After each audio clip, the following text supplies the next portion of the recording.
Ok, on est bon. On allume la petite caméra. Tac. À côté de la voie verte, on n'est pas bien ici. Allez, let's go. Je pratique la course à pied depuis maintenant 3 ans et j'avais envie de raconter l'histoire d'un coureur amateur en passant de sa première prise de dossard au semi-marathon de Paris en 2022 à mon nouveau record d'une heure au semi-marathon de Valence en 2025. Je m'appelle Thomas, j'ai 27 ans et si je fais cette vidéo-là, c'est pas pour flexer, surtout qu'il y a bien meilleurs coureurs que moi, mais plutôt pour raconter l'histoire d'un coureur amateur en allant de ses peines, de ses blessures à ses joies et records personnels durant ces 3 années, voire 4 années de running. Je fais cette vidéo-là dans le but de motiver certains d'entre vous à se trouver un objectif, que ce soit en running mais aussi dans le sport en général, et à se dépasser pour l'atteindre. J'espère qu'à travers mon histoire, je pourrai en inspirer certains.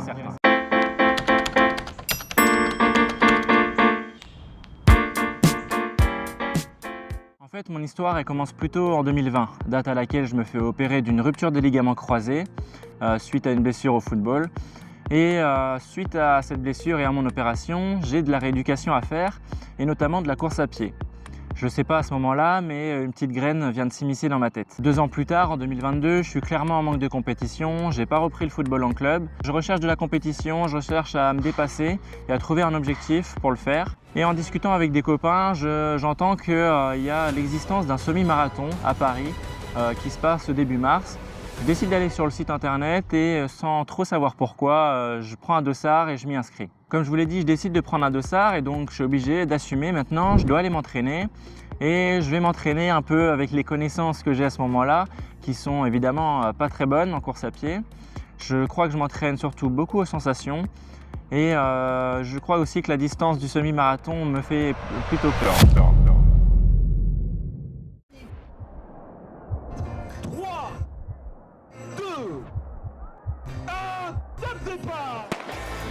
Je me retrouve alors le 6 mars 2022 sur la ligne de départ de ma plus grande course, ma première course officielle avec un dossard.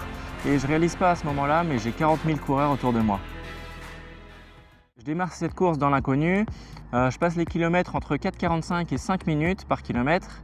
Et étrangement, j'ai de bonnes sensations et j'arrive même à finir fort en terminant le dernier kilomètre en 4 minutes 06. Bilan, j'ai souffert pendant cette course, mais j'ai pris un énorme kiff. J'ai pas été très stable au niveau de mon allure. Je finis à 4,06 du kilomètre, sachant que j'ai couru entre 4,45 et 5 minutes. Ça fait un écart qui est assez énorme. Mais par-dessus tout ça, j'ai pris un gros plaisir et je décide de me réinscrire directement pour l'année 2023. Je finis cette année 2022 avec 461 km au compteur. 461, ça paraît peu. Et ça s'explique aussi par le fait que je pratique différents sports durant l'année. En fait, j'ai plutôt une prépa 2 ou 3 mois avant mon semi-marathon et le reste de l'année, je me fais plaisir, je fais du tennis, du foot, du basket. En fait, je me prends pas trop la tête. À cette période-là, forcément, j'ai rien optimisé, autant dans les entraînements que dans le sommeil, dans la récupération et dans l'hygiène de vie avec les soirées étudiantes du jeudi soir. Mais je sais que j'ai un potentiel dans ce sport-là et que j'ai envie de pousser et de me professionnaliser entre guillemets dans ce sport-là. J'ai tout de même à ce moment-là une idée qui va être bénéfique pour la suite et que je vous conseille à tous de mettre en place, c'est de faire un bilan d'après-course. À ce moment-là, j'ai 3 objectifs. Le premier, ça va être de m'instruire par tous les moyens possibles sur la course à pied. Avec les podcasts sur Spotify, avec les vidéos YouTube, mais aussi avec les articles que je peux lire sur Internet ou dans certaines revues ou livres que je découvre. Le deuxième objectif, ça va être m'acheter 1 voire 2 paires de running. Une paire pour les entraînements qui sont plus souples, comme les endurances fondamentales et mes footings, et une autre paire qui va me servir plutôt aux allures rapides et aux allures de compétition. Mon troisième objectif est simple et un peu dans la même lignée, c'est de m'acheter une montre afin de m'équiper davantage et surtout de connaître mes allures pendant les entraînements.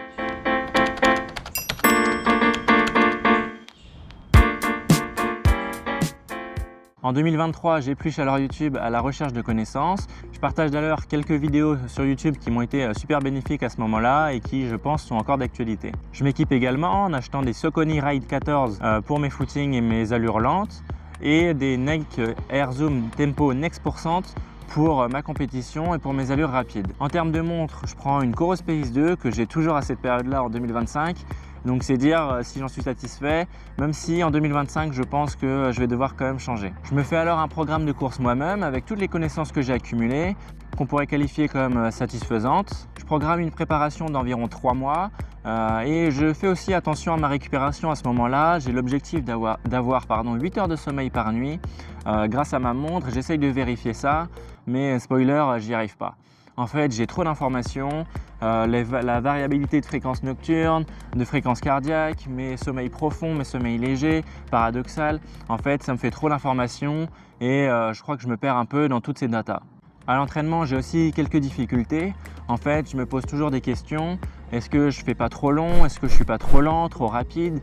Est-ce que mes sorties sont pas trop longues? Et est-ce que mes sorties longues sont pas trop intenses? En fait, il y a plein de questions qui se posent comme ça dans ma tête et je crois que je suis un peu perdu également pendant mes entraînements. À la fin de ma prépa, il y a aussi la phase d'affûtage que en fait, je crois que je respecte pas trop parce que j'ai peur d'échouer en fait au semi-marathon et j'ai peur de ne pas battre mon record de l'année précédente. Et donc, je fais des sorties qui sont trop longues et trop intenses et surtout trop rapprochées en fait de mon semi-marathon qui arrive dans 2 ou 1 semaine en fait. Et donc, ça va me fatiguer plus que me faire récupérer. Je me rends donc sur la ligne de départ le dimanche 5 mars 2023 avec l'idée en tête que j'ai progressé par rapport à 2022, ça c'est sûr, mais aussi avec l'idée en tête que j'ai forcément pas assez récupéré et j'ai pas réelle confiance en l'état de mon corps à ce moment-là. Je commence cette course, j'ai pris des gels avec moi un peu par panique, toujours par peur de ne pas y arriver. Et je crois que d'ailleurs dans la course, j'ai un peu de mal à les digérer. Je me suis en fait pas assez entraîné avec, chose que j'aurais dû faire pendant ma prépa. Mais bon, c'est pas grave, c'est le jour J, je suis en train de courir, donc il faut faire avec. J'ai alors l'objectif de faire 1h35. J'arrive à me faufiler derrière un meneur d'allure directement dès le départ. Je les suis pendant les premiers kilomètres et arrivé au 10e, j'ai une sensation un peu étrange qui est que je suis plutôt entre guillemets facile à l'allure. Je me sens capable en fait d'accélérer et de pouvoir finir plus fort que cette allure-là, mon semi-marathon en 2023. Ça me fait un peu peur sur le moment parce que j'ai peur d'exploser 5 km, 6 km ou 7 km plus tard et de finir en PLS mon semi-marathon. Mais c'est pas grave, je me fais confiance. Du coup, je dépasse le meneur d'allure et le petit groupe avec lequel j'étais depuis le départ. Finalement, j'arrive à maintenir cette allure et je finis en 1h32. Conseil à moi-même, savoir écouter son corps le jour J sans être trop prétentieux quand même. Je me retrouve alors super content, j'ai 10 minutes de gagné par rapport à l'année 2022 et je sais que durant cette prépa, même si tout n'a pas été parfait, je me suis quand même poussé et j'ai quand même progressé. Même schéma pour cette année, je me réinscris directement pour l'année 2024 pour le semi-marathon de Paris. En sortant de cette course, j'ai aussi 3 objectifs comme en 2022. Mon premier, ça va être de faire une prépa 10 km en amont. Je me dis que si je veux progresser davantage, il va falloir que je fasse de la vitesse pour préparer mon corps à des allures plus élevées. Et ensuite, pendant ma prépa semi, de faire plus de bornes et justement d'être plus facile à des allures élevées. Je découvre le 10 km du Tollet-Morlaix qui se déroule en novembre 2023 et donc je me dis que c'est parfait, ça va me laisser 16 semaines de prépa pour mon semi-marathon après à Paris qui va se dérouler comme tous les ans au mois de mars. Mon deuxième objectif, ça va être de m'entraîner au moins 1 mois avant la course à prendre des gels et aussi avec mes chaussures de compétition. Je sais que pendant mon semi 2023, j'ai eu du mal à digérer ces gels-là, donc il faut que je m'entraîne à prendre ces gels pendant ma prépa et selon les articles que je lis à ce moment-là, il faut que je me prépare au moins 1 mois avant. Le troisième objectif, ça va être de me faire accompagner de manière plus personnalisée et surtout plus professionnelle par des personnes qui s'y connaissent mieux tout simplement en course à pied. En vérité, je sais déjà quel plan je vais prendre, c'est le plan Campus. C'est des personnes que je suivais sur YouTube et qui m'inspiraient pas mal à travers leurs vidéos, mais aussi à travers leur parcours en course à pied. Et je sais qu'ils ont monté une plateforme d'accompagnement personnalisée et qui s'adapte à mes objectifs. Ça répond à tous mes critères. Le premier, ça va être d'avoir un plan qui s'adapte à mon objectif. Le deuxième, ça va me permettre aussi d'aller courir quand je veux dans ma semaine et caler mes entraînements par rapport à mon train de vie perso et professionnel. Et le troisième, je serai sûr et certain que ça va me faire progresser et ça va me libérer de toutes ces questions-là dans ma tête que je vous ai partagées auparavant. Je m'inscris alors sur Campus et je rentre mon Tollet-Morlaix de 2023. Je vais définir mes 12 semaines d'entraînement, mes 4 entraînements hebdomadaires, ainsi qu'un objectif de 3 minutes 57 par kilomètre, ce qui correspond à 39 minutes 38 sur 10 km et qui viennent casser cette barre mythique des 40 minutes avec 10 km que j'ai évidemment jamais passé à cette époque-là. Et je sais d'ailleurs que ça représente un gros objectif pour pas mal d'entre vous. Je me retrouve alors à faire ma prépa en plein été, en pleine vacances. Je suis à ce moment-là au Portugal et j'essaye de courir un peu quand je peux et d'éviter surtout les grosses chaleurs.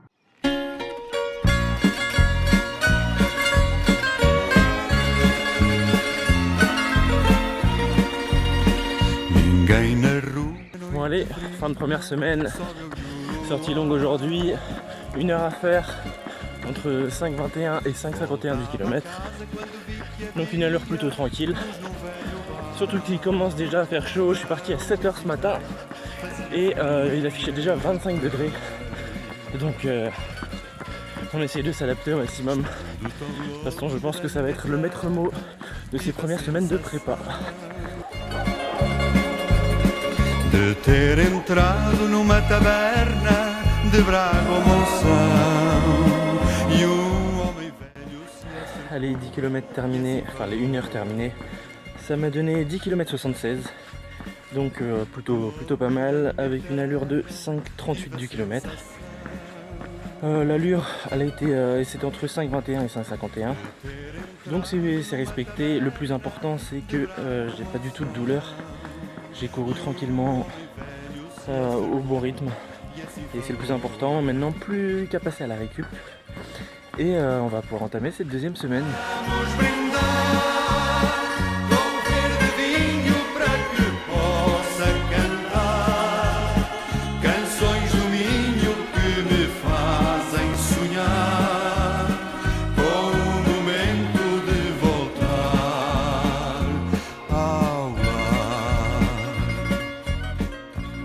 Ma prépa se passe bien, j'enchaîne les semaines de 30 puis 40 km, même si j'ai des moments de grosse fatigue comme cette séance-là. Et encore une séance 100 aujourd'hui.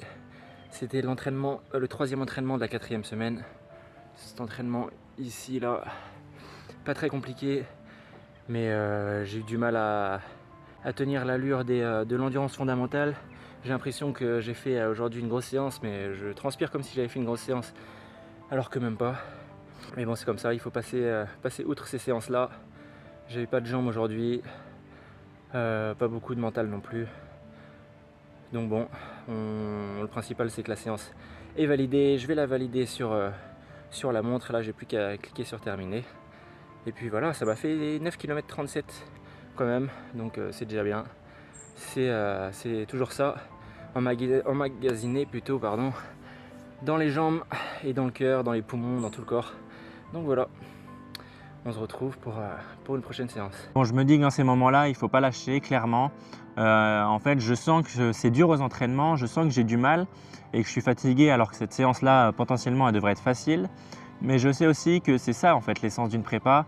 Quand on applaudit quelqu'un pour sa perte du jour, quand il fait un record au semi-marathon, au marathon ou aux 10 km, qu'importe, on applaudit sa séance du jour, sa course du jour, mais on applaudit aussi en fait toute sa prépa et toutes les séances qu'il a faites en allant courir tout seul et en se dépassant alors qu'il n'en avait finalement pas envie. Je vous rassure, il y a aussi des séances qui vont bien se passer, comme cette séance numéro 3, il me semble, dans cette 9e semaine d'entraînement.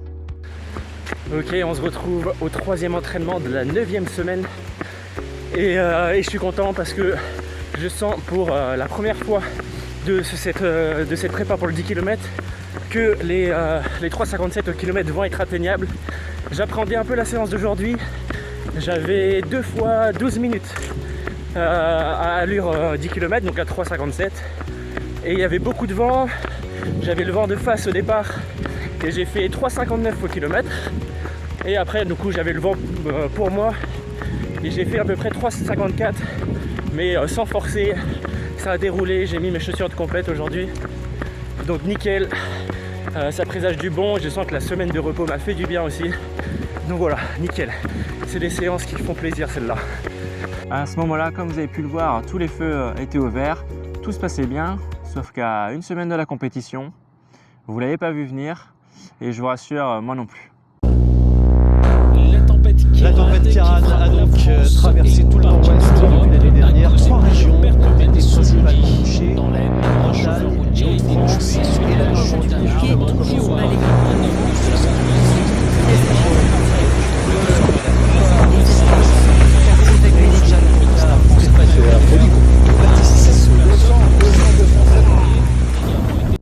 Et ouais, c'est qui le qui vient de se taper quasiment 3 mois de prépa pour rien parce qu'une pète vient d'annuler sa course? C'est Bibi. Bon, à ce moment-là, je suis dégoûté, c'est clairement un coup dur, mais je me dis qu'il faut que j'aille honorer cette préparation. Et donc, je fais mon parcours moi-même, j'essaye de trouver un parcours qui correspond finalement à la course du Tollet-Morlaix. Et donc je me fais mon parcours, je me rends sur place et comme prévu, il y a du vent, il y a de la pluie et évidemment je sais que ça va être plus dur parce que je suis en solo. Pareil à l'échauffement, je me suis préparé une playlist techno dans les oreilles, je suis surmotivé et je pars à pleine balle pour mon premier kilomètre. Je passe le premier en 3 minutes 42, ce qui est évidemment beaucoup trop rapide. Et je réduis donc l'allure en passant au 5e kilomètre en 19 minutes 12.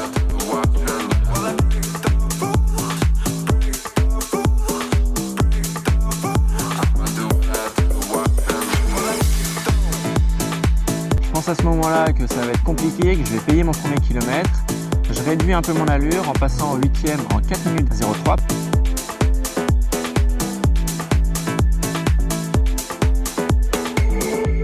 Et je termine en 38 minutes 59.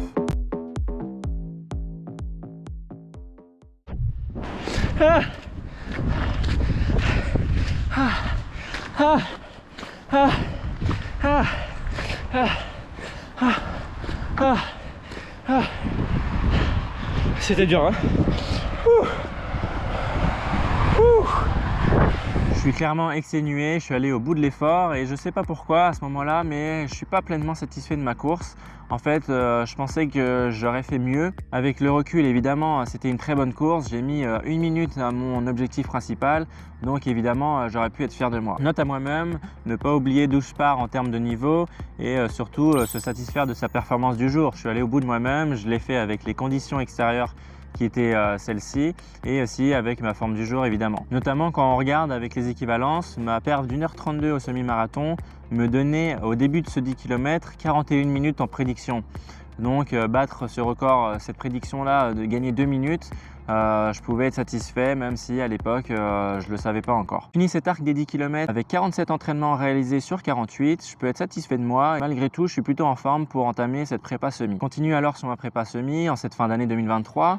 J'enchaîne les semaines de 40, 50 et certaines à 60 km et vous allez voir qu'on va commencer à rentrer doucement dans l'hiver. Là, il doit être 14h, 15h, je pense même. Et il fait encore 0 degré. Mais il y a du soleil, comme vous pouvez le voir. J'ai passé la 8e semaine chill, en récup, en faisant que de l'allure fondamentale. J'ai une bonne grosse semaine, je crois, hein, une semaine à 60 km. Donc voilà, je suis prêt, je suis d'attaque, je suis frais. Et je vais essayer de vous faire des beaux plans là pour cette bonne séance avec de l'allure semi. J'ai envie d'aller au charbon là. Donc c'est bon signe. J'espère que j'aurai pas mal. Et puis voilà. On est bon, on est prêt. Allez, let's go.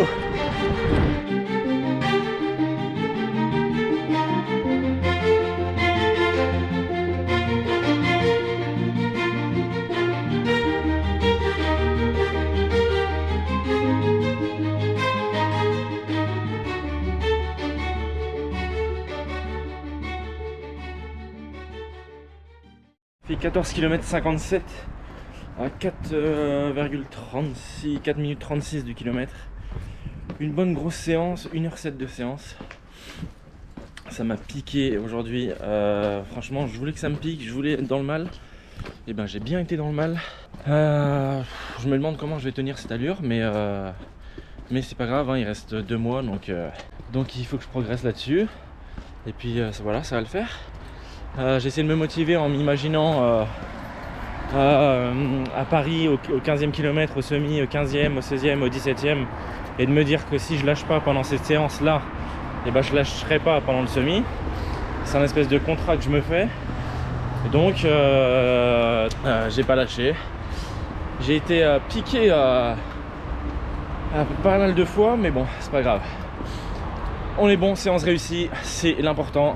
Mais non plus qu'à passer au reste de la prépa. Demain, c'est une 45 minutes d'endurance fondamentale. Détente. On se retrouve une prochaine fois. Allez. Je finis alors cette année 2023 en ayant effectué 1143 km. Et on voit en cette fin d'année 2023, bien que je commence à m'habituer au fur et à mesure des années, que le froid, la pluie et aussi les différentes fêtes poussent mon corps dans les derniers retranchements et dans les limites de mon corps à ce moment-là. J'ai également mon côté perso et le côté professionnel, je crois, qui me fatigue à l'époque. Et je sens que je commence à louper 2-3 entraînements par-ci par-là. et que ma motivation aussi commence à baisser. Je fais des nuits qui ne sont pas complètes, je ne sais pas pourquoi à ce moment-là, mais je me réveille souvent à 5 h du matin avec les yeux grands ouverts et aussi sans parvenir à me rendormir directement après. Vous l'avez compris, à ce moment-là, je suis clairement dans le dur. Je finis tout de même les mois de décembre avec 200 km, janvier avec 194 km et février avec 178 km. Malgré mon manque de sommeil et les quelques séances que je loupe, j'essaye d'optimiser ma récupération. Je bois environ 1,5 litre d'eau par jour et j'essaye aussi d'intégrer des massages pendant ma prépa, ce que je vous conseille aussi fortement. J'ai une crème à Decathlon que je vous conseille, mais sinon de l'huile de massage, ça fait très bien le taf. Bon, ça y est, on est en mars 2024, c'est le moment pour moi de me rendre à Paris, d'aller récupérer mon dossard et de rejoindre mon Airbnb. Pour la petite activation, soit de ce soir, éviter que ça claque, soit de demain. Un petit stade au loin là-bas, je sais pas si on le verra, mais j'ai une petite piste pour aller m'entraîner avec un terrain de foot à côté, donc c'est bon, c'est magnifique, tout est réuni, tout est fait pour, on est bon. Pour ma part, je vais toujours faire mon footing d'avant-course à J-1 et non pas à J-2. Ça permet d'éliminer les toxines de mon corps et de faire circuler en fait le sang que j'ai accumulé dans la journée et dans les jambes en visitant les villes ou en allant au Airbnb, en allant chercher les dossards. Et le faire la veille au soir de la course, ça me permet de me libérer mes jambes et d'être plus en forme le lendemain. Pour ce footing d'avant-course, je fais en général 10 à 15 minutes de footing. Je fais en général aussi 2 à 3 fois 400 mètres à allure semi et à la suite de ça, en fin de séance, je fais 5 à 10 minutes de footing. Pour le jour de course, j'ai aussi des habitudes. Je mets mon réveil souvent 2h30 à 3h avant la course. Ça me permet de bien me réveiller, de prendre aussi un petit déjeuner que je me fais. Moi, c'est toujours des pâtes avec des œufs. 2h30 à 3h, ça va me permettre de bien me réveiller et surtout d'avoir le temps de les digérer avant la course. Ensuite, j'enfile ma tenue, j'accroche mon dossard à mon maillot de course le jour J. Moi, ça me permet de rentrer dans ma course et ensuite, je direction la ligne de départ. Ok, on est bon.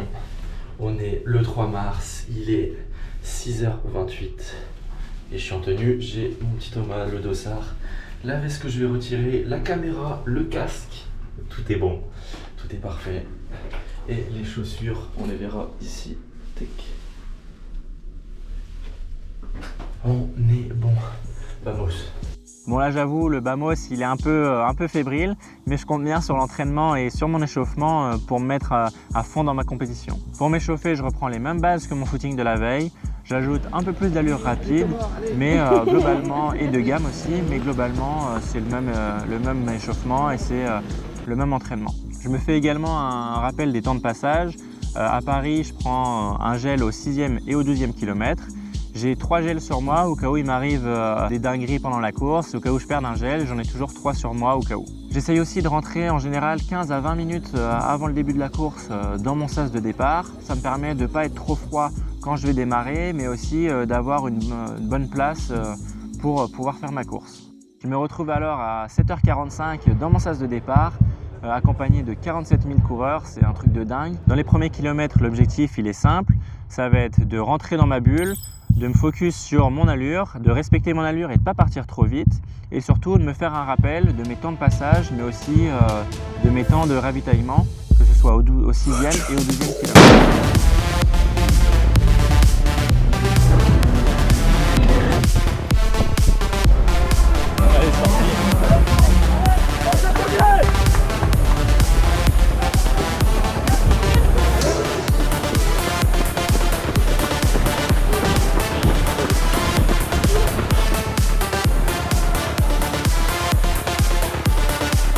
Les premiers kilomètres alors se passent bien, je passe l'arche des 10 km en 39 minutes 29, alors que 2 ans auparavant j'avais jamais passé cette barrière sur 10 km. En fait je me rends compte que j'en ai parcouru du chemin mine de rien, même si à ce moment-là pendant la course j'ai pas le temps de réfléchir à tout ça et je me concentre sur mon allure. Je passe le 15e kilomètre en 59 minutes 13, même si les pavés et les ponts parisiens m'ont cassé les jambes sur le 17e et 18e kilomètre. Je passe alors le 20e en 1h19 minutes et 33 secondes. Je lâche alors tout ce que j'ai pour le finish et je vous laisse avec la vidéo finale.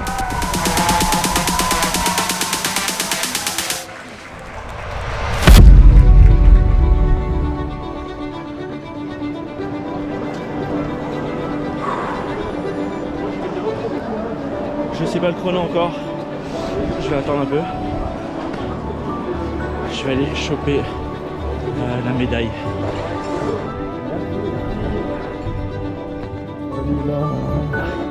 C'est à ce moment-là la course évidemment la plus aboutie que j'ai pu faire.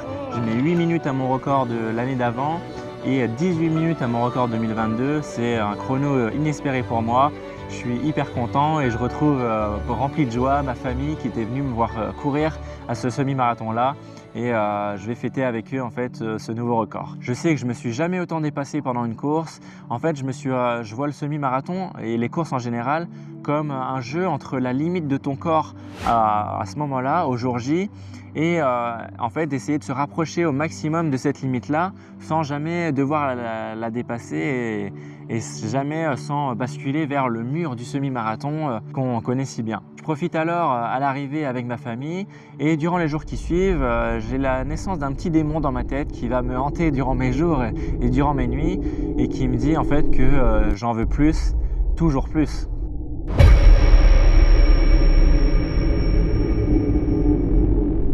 Ça y est, j'ai l'objectif clair en tête, je vais faire 1h20.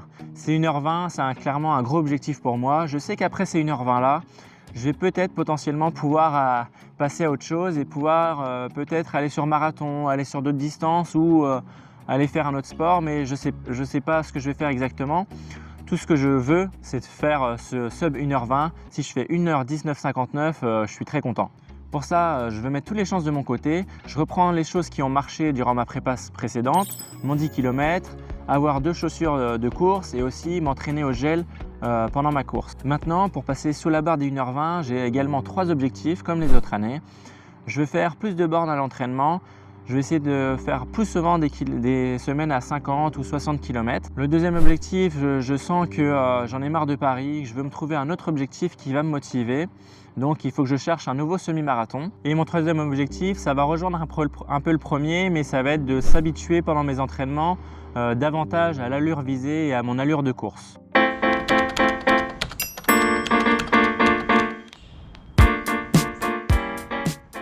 Je repars alors sur les mêmes bases en 2023-2024 en programmant mon 10 km du Tollet-Morlaix et en cherchant un peu le semi-marathon, je tombe sur le semi-marathon de Séville. C'est un semi-marathon qui est mythique de par son histoire mais aussi des records et de la densité de coureurs.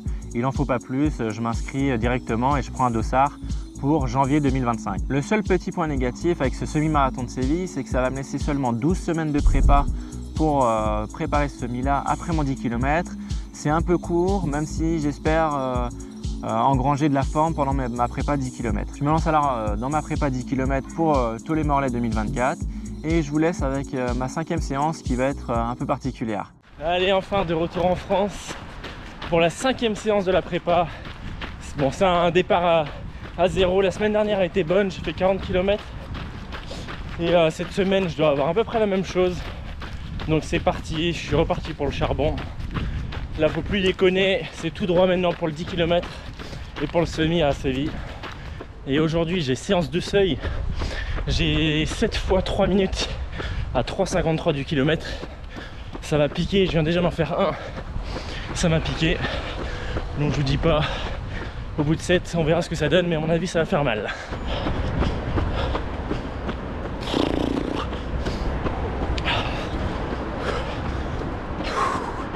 Fin de la deuxième série, que c'est long, 3 minutes. Oh my god. Allez, je récupère de ma 3e série.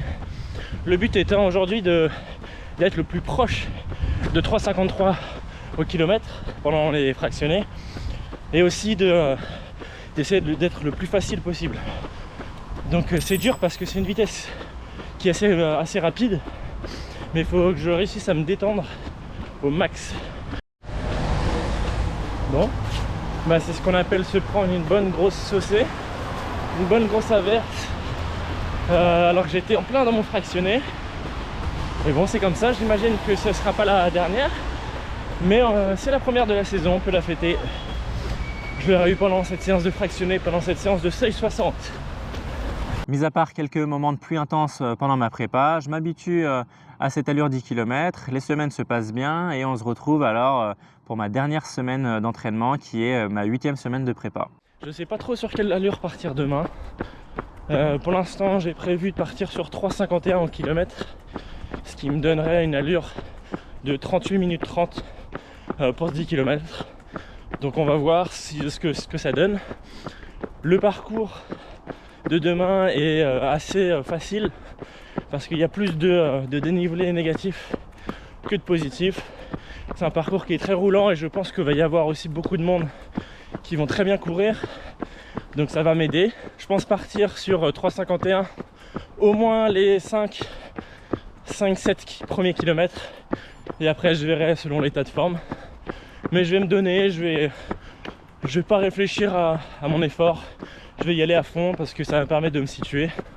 Donc petite séance pépère aujourd'hui, histoire de faire tourner les jambes. Et pour être chaud demain, j'espère que ça va tenir. Je croise les doigts aujourd'hui, j'espère que demain ça va le faire.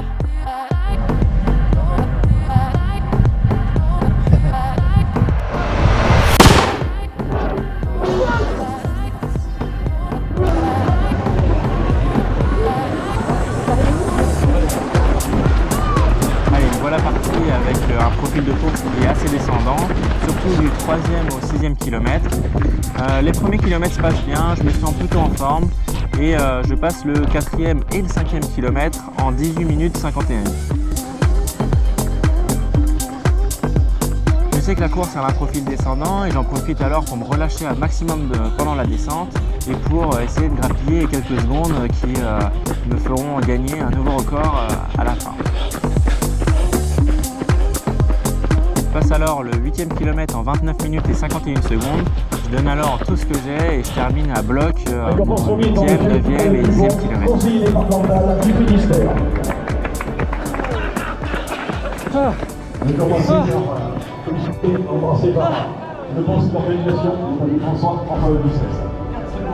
Sébastien Nédéric.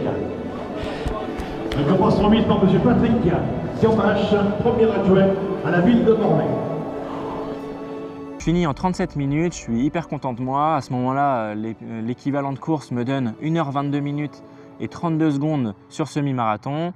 Je suis à la fois hyper content de mon chrono, mais ça ne me rassure pas trop non plus parce qu'il me reste 12 semaines pour aller chercher 2 minutes 30, voire 3 minutes au vu du profil de ce 10 km là.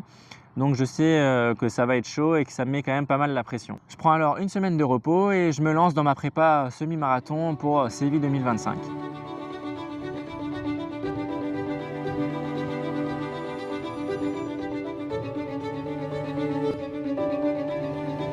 Je pousse alors à l'entraînement, j'ai des jambes que j'ai jamais eues auparavant, je suis à un niveau de forme où je me découvre, je sais que mon cardio il reste bas aux entraînements, je fais des séances qui auraient pu être des compétitions il y a 3 ans, clairement là tous les feux ils sont ouverts. Je fais 172 km en octobre, 188 en novembre et un record de 233 km en décembre. Je finis alors l'année 2024 avec 1425 km au compteur, soit 300 de plus qu'en 2023. Et je vais fêter ma Noël avec ma famille en prenant mes baskets bien évidemment et en essayant d'aller courir entre 2-3 repas et entre 2-3 balades. J'en profite aussi pour me faire offrir par ma famille des Nova Blast 5 que j'ai encore actuellement pour m'entraîner et pour aller courir à Séville dans un mois. Je sais que ces un mois-là vont m'être bénéfiques et me laissent quand même assez de temps pour m'habituer à cette chaussure. Je passe alors mes plus grosses semaines à vie en faisant entre 50, 55 et 60 km par semaine et je vous emmène dans 2 gros entraînements. Le premier, ça va être un fractionné de 4 blocs de 9 minutes et j'en profite alors pour me mettre en condition de course. Je prends des gels, une gourde, j'enfile ma tenue et je pars direction l'échauffement.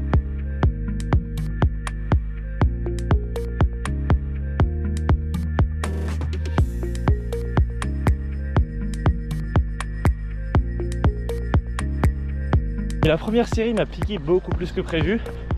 Tant pis, c'est comme ça. Faut que je me calme, faut que j'arrive à baisser mon cardio dans les prochaines. Parce que là, je suis beaucoup trop haut. Je devrais être facile. À un mois du semi, là, je devrais être facile à mon allure semi, justement. Donc l'objectif maintenant, ça va être de se calmer. Allez, c'est reparti. Les 9 dernières minutes. Let's go!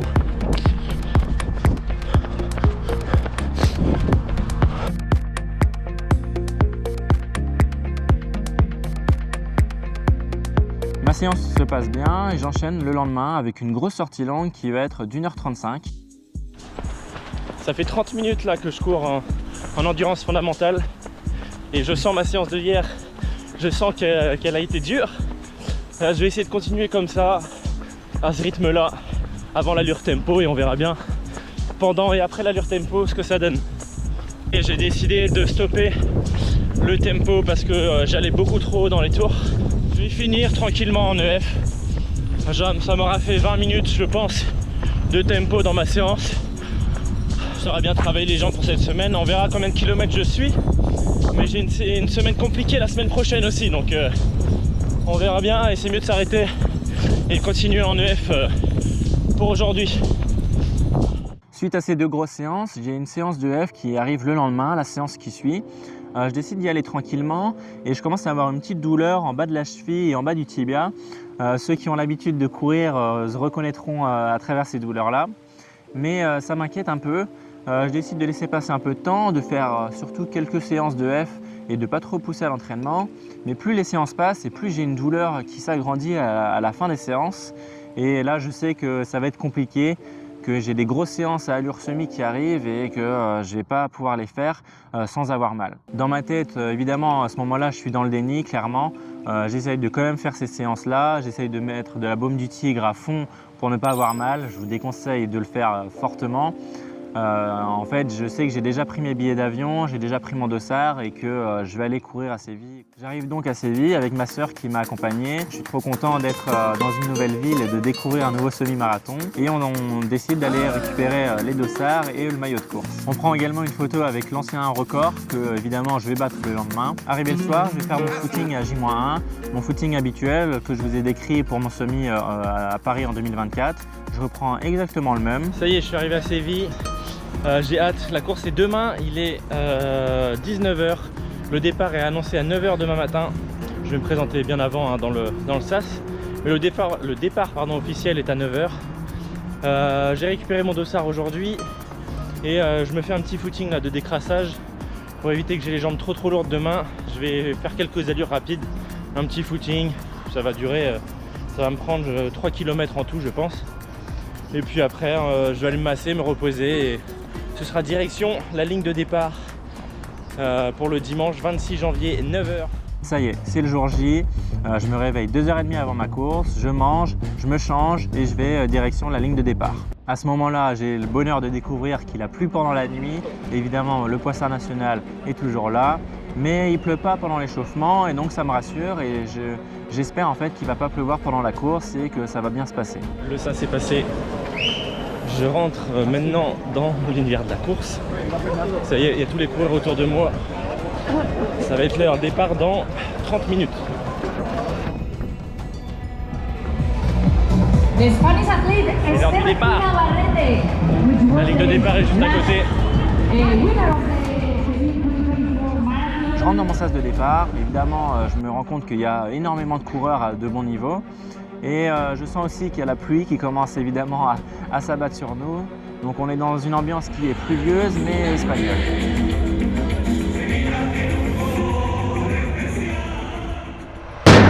Puis le starter retentit et là c'est le départ. La course commence dans les grandes allées interminables de Séville, mais l'avantage avec cette course évidemment c'est que le parcours est plutôt plat. Je passe le 5e kilomètre en 19 minutes 07, un peu en retard par rapport à mes allures visées, mais ça reste encore jouable. J'essaye de rester au maximum dans un pack. C'est pas évident parce que les routes sont larges et la pluie a repris et maintenant tombe assez fort. Mais je continue sur mon allure, je passe au 10e kilomètre en 38 minutes 19 secondes. L'écart s'est agrandi par rapport à mon objectif, mais comme vous avez remarqué, il y a un certain fil rouge durant toute cette fin de prépa et durant cette course, c'est que je suis dans le déni, clairement. Et en fait, je pense que à ce moment-là, que tout est encore possible et que je peux passer sous ces 1h20, mais ça va être de plus en plus compliqué. Donc je perds pas espoir à ce moment-là et je compte sur un bon gros finish pour regagner le temps perdu durant ces premiers kilomètres. Le 15e kilomètre, je le sais, il va être révélateur. Soit j'ai continué à prendre du retard et c'est fichu, soit je réussis à regagner du temps et je sais qu'avec un gros finish, c'est possible de passer sous ces 1h20. Pour faire sub 1h20, je dois passer ce 15e kilomètre en 56 minutes et 55 secondes. Je vois alors l'arche des 15 km qui arrive. Et je baisse alors les yeux sur ma montre.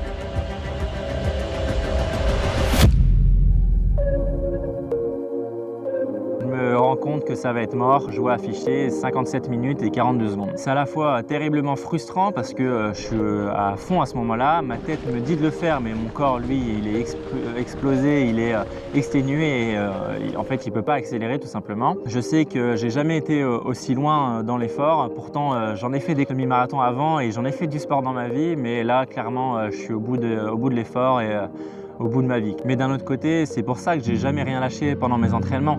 C'est pour ces moments-là, pour ces moments où je vais me battre contre mon corps, pour repousser mes limites de mon corps le jour J, pour aller plus loin que l'idée que je m'étais fait en tête de mon niveau actuel.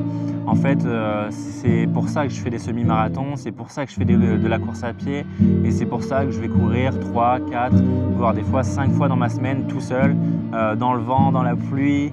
C'est pour ça que j'ai fait mes prépas pendant l'été et pendant les vacances. C'est pour ces moments-là où je veux me dépasser clairement et aller chercher les limites de mon corps. Et même si j'arrive finalement pas à faire mon sub 1h20 comme espéré, je suis hyper content après mes courses en fait, en prenant du recul sur mes courses, je suis hyper content de mes chronos et surtout hyper content en fait de m'être battu comme ça contre moi-même et d'avoir eu la discipline et la rigueur pour aller m'entraîner autant de temps pendant tous ces mois-là. Je finis alors mon semi-marathon en 1h22 minutes et 13 secondes. Loin de mon, mine de rien, des sub 1h20 qui étaient espérés, mais je suis tout de même hyper satisfait pour toutes les raisons que je vous ai citées auparavant. Et je suis content en fait de rien avoir lâché pendant toute cette prépa, mais aussi pendant toute cette course, malgré le fait que je savais que le sub 1h20 c'était mort.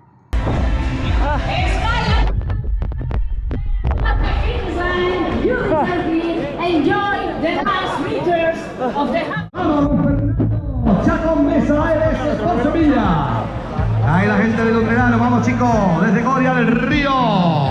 Más chicas entrando en meta. Nadie serio. Bon, j'ai récupéré l'eau, la banane, la petite médaille. Bon, je me suis posé. Je vais découvrir le temps que j'ai fait. Le semi, ce sera pas le temps officiel, hein. Le temps officiel je le verrai après. Allez, charge, charge, charge. Dans mes nouveaux records, je dois avoir ça. Attention, je descends. 1h21 et 15 minutes. Incroyable, incroyable. 1h21 et 15 minutes. Ah, vamos. C'est que la première étape avant le semi de Caen qui est en juin. Là, on est le 26 janvier. Vamos. Comme quoi, mon tendon d'Achille, je l'ai senti toute la course par contre. Ma tendinite, mais incroyable. Oui, car je ne l'ai pas dit, mais en parallèle, je me suis inscrit au semi-marathon de Caen, qui est le semi-marathon de ma ville, de là où j'habite, qui a lieu, lui, en juin en 2025. Ce semi-marathon-là, à Caen, il sera presque anecdotique. J'ai couru sur ma blessure à Séville et forcément, je le savais pertinemment que j'allais mettre des semaines, voire des mois à récupérer de ma blessure et qu'au final, je fais plutôt ce semi-marathon-là pour profiter de ma ville. Je sais que ma copine, mes parents vont venir me voir, donc je le fais plutôt pour ça. Et puis même, je pense que mentalement, j'ai pas l'envie, j'ai pas la rigueur de me remettre tout de suite dans une prépa semi-marathon. On dit souvent que physiquement, ça épuise les prépas semi ou les prépas marathon, mais c'est aussi bien physiquement que mentalement. Il faut avoir l'envie, il faut avoir la hargne, et si on n'a pas l'envie et la hargne d'aller s'entraîner, bah clairement, on ne peut pas battre un record non plus. Je finis ce semi en 1h25 et 30 secondes. Je me retrouve même à pacer quelqu'un durant la course que je ne connais pas et à essayer de le pousser et que lui aille battre son record. Et puis je me lâche dans les 18, à partir du 18e kilomètre. J'essaye de finir fort et de me lâcher mine de rien. Donc je suis quand même content de ma course. Pour info, j'ai enregistré toutes mes séances de toutes mes préparations depuis 2022 sur Strava. Je vous mets le petit Strava en dessous là à l'image. Vous pouvez aller retrouver toutes mes séances, je les ai détaillées. Si vous voulez vous en inspirer, vous pouvez. J'ai fait mes séances de prépa avec Campus, donc si vous voulez vous intéresser à Campus, j'ai pas de partenariat avec eux, mais ça reste une très bonne plateforme et je vous conseille d'y aller. Bon ben voilà, je vous ai partagé toute mon histoire, l'histoire d'un coureur amateur en 3 voire 4 ans de course à pied. J'espère que mon histoire pourra en inspirer certains et que ça pourra motiver aussi certains à se dire que tous les objectifs en fait sont atteignables. Il faut juste se donner des objectifs et se donner surtout les moyens de les faire. Et par-dessus tout, comme je vous l'ai dit, je suis un fan de compétition, plus encore que de course à pied. Et même si j'étais satisfait de ma course à Séville, ça m'a laissé un petit goût amer là dans la bouche qui me titille encore. Le petit démon qui était en moi pour battre ces 1h20, il est toujours présent. Et donc, si vous voulez me suivre, je pense que je ferai des vidéos de ma prépa. Je me suis reprogrammé mon 10 km du Tollet-Morlaix que je fais actuellement là dans un mois. Je suis en train de me préparer pour ça. Je fais aussi le semi-marathon à Quimper qui va être aux alentours de mars-avril si je ne dis pas de bêtises. Je crois que c'est en mars. Là, je vais clairement passer sous ces 1h20 là. Il n'y a pas d'autre choix possible. Et je me suis préparé aussi un petit challenge qui va être mon premier marathon à vie dans ma ville, à Caen, qui sera en juin. Donc si vous voulez suivre cette grosse année de running, je l'ai appelé l'année de tous les records parce que je vais essayer de battre mon record 10, mon record semi et évidemment mon record marathon parce que j'en ai jamais fait, mais ce sera avant tout un record de distance.